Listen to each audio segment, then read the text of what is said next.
दुनिया का हर स्ट्रक्चर, हर बिल्डिंग, हर मॉन्यूमेंट नीचे से ऊपर बनता है। पहले गहरी फाउंडेशन, फिर स्ट्रॉन्ग दीवारें और आखिर में छत, रूफ। यह बेसिक फिजिक्स है, यह कॉमन सेंस है।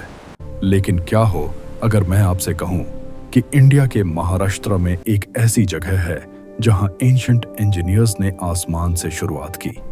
एक ऐसी बिल्डिंग जिसे जमीन से नहीं, टॉप डाउन अप्रोच से बनाया गया। पहले रूफ बनी, फिर पिलर्स और फाउंडेशन सबसे आखिर में। और सबसे बड़ी बात, यहाँ कोई ईंट ब्रिक नहीं है, कोई सीमेंट या मोटर नहीं है, कहीं कोई असेंबली जॉइंट नहीं है जहां दो पत्थरों को जोड़ा गया हो। सिर्फ चरणंद्री हिल्स का एक अकेला विशाल वॉल्केनिक बसाल्ट का पहाड़, जिसे तराशकर एक पूरा का पूरा मंदिर निकाल लिया गया।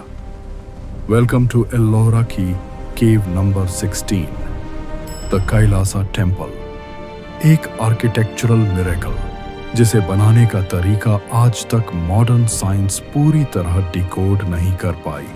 8वीं सदी, राष्ट्रकूटा डायनेस्टी के किंग कृष्णा वन का एक इम्पॉसिबल सपना था।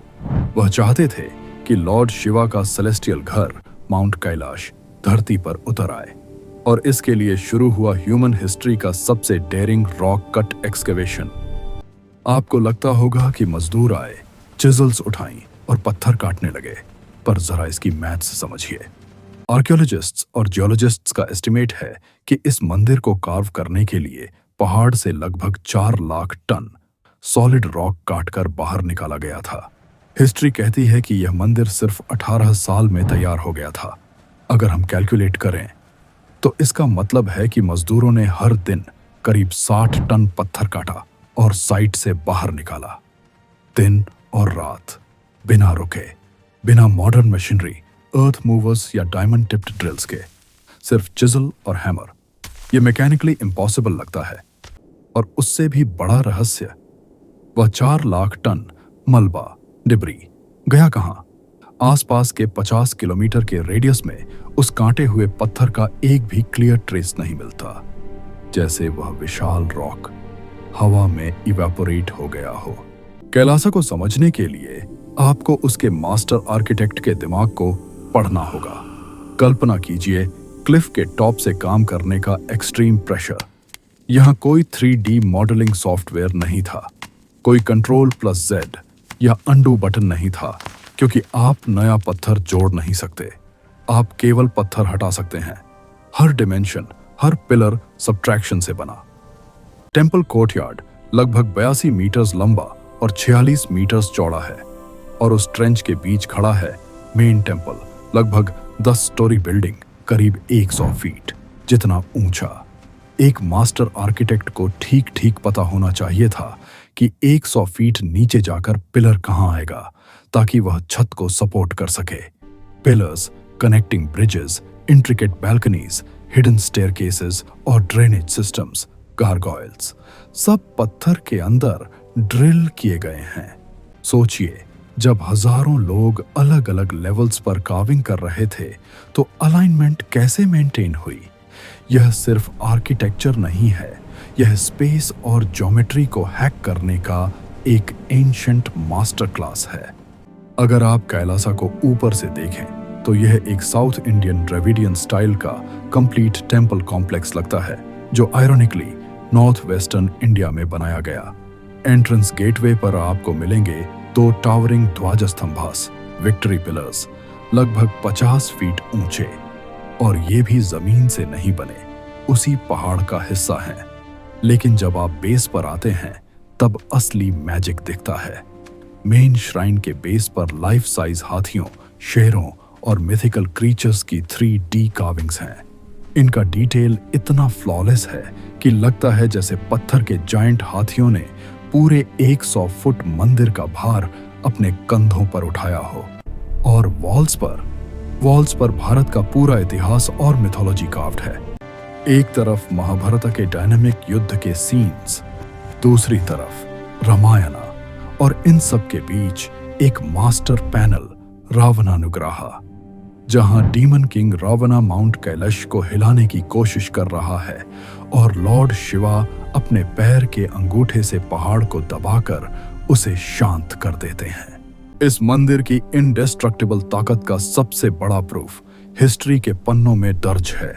साल 1682 मुगल एम्परर औरंगजेब को इस मंदिर की ग्रांडियर पसंद नहीं आई। उसने इसे पूरी तरह डिस्ट्रॉय करने का आदेश दिया। 1000 लोगों की एक स्पेशल आर्मी भेजी गई। उनका एक ही टारगेट था, कैलासा को मिट्टी में मिला देना। उन्होंने 3 साल तक लगातार दिन रात कोशिश की। हथौड़े चलाए गए, आग लगाई गई, पत्थरों को तोड़ने की कोशिश हुई, लेकिन आप उस फाउंडेशन को कैसे तोड़ सकते हैं जो असल में खुद अर्थ हो। रिजल्ट, वह आर्मी सिर्फ कुछ स्टैच्यूज के चेहरे डैमेज कर पाई, कुछ पिलर्स स्क्रैच कर पाई, लेकिन मेन स्ट्रक्चर वैसा का वैसा सीना तान कर खड़ा रहा। कैलासा ने साबित कर दिया, इंसान का एरोगेंस, डिवोशन और एंशिएंट इंजीनियरिंग के सामने कितना छोटा है। बाहर का मैसिव स्केल आपको छोटा महसूस कराता है, पर अंदर का एटमॉस्फेयर बिल्कुल अलग है। बाहर धूप कितनी भी तेज हो, टेंपल कॉम्प्लेक्स के अंदर आते ही टेम्परेचर अचानक ड्रॉप हो जाता है। अकोस्टिक्स इस तरह डिजाइन किए गए हैं कि गर्भगृह, इनर सैंक्टम में बोली गई एक छोटी सी ओम की ध्वनि पूरे स्पेस में परफेक्ट फ्रीक्वेंसी के साथ गूंजती है। और एक सीक्रेट जो बहुत कम लोग जानते हैं, कैलासा हमेशा से इस डार्क ग्रे वॉल्केनिक पत्थर जैसा नहीं दिखता था। ओरिजिनल समय में इस पूरे मंदिर को स्पेशली कोटेड वाइट प्लास्टर से कवर किया गया था, ताकि दूर से देखने पर यह बिल्कुल बर्फ से ढके माउंट कैलाश जैसा चमके। सूरज की रोशनी में यह एक जायंट वाइट पर्ल की तरह शाइन करता था। लेकिन कैलासा का सबसे बड़ा रहस्य जमीन के ऊपर नहीं, नीचे है। टेंपल कॉम्प्लेक्स में कई नैरो शाफ्ट्स और टनल्स हैं जो अंडरग्राउंड जाती हैं। इन शाफ्ट्स का डायमीटर इतना छोटा है कि एक सामान्य इंसान अंदर घुस ही नहीं सकता। तो फिर इन्हें क्यों बनाया गया?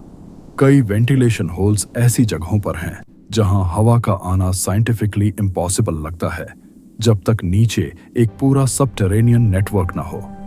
आर्कियोलॉजिस्ट्स और गवर्नमेंट ने इन टनल्स को परमानेंटली बंद कर दिया है।